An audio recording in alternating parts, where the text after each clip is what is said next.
Dans 50 ans, 100 ans, on va tous mourir.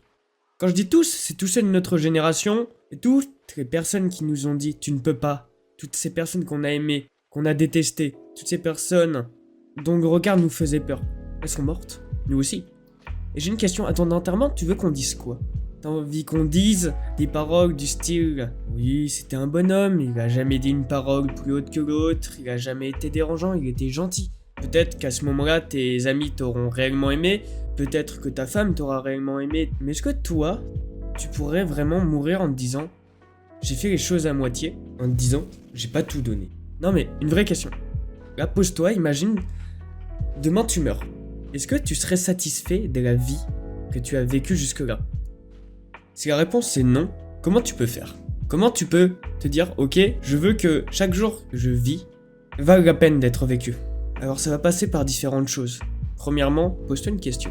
Qu'est-ce que tu ferais si tu n'avais pas peur? Voire, qu'est-ce que tu aurais fait si tu n'avais pas eu peur? Peut-être que tu serais allé voir cette fille dans la rue. Ou cet homme. Peut-être que tu aurais monté ce business. Peut-être que tu aurais créé ta chaîne YouTube. Peut-être que tu serais en train de lire. Peut-être que tu serais à la salle. Qui sait? Imagine ce nombre de rêves non réalisés parce que les gens avaient trop peur. Ils avaient juste peur d'un simple regard. Mais mec, n'oublie pas. Dans 100 ans, 200 ans, toutes les personnes dont nous avions peur, dont le regard nous inquiétait, elles seront mortes. Alors pourquoi s'en inquiéter?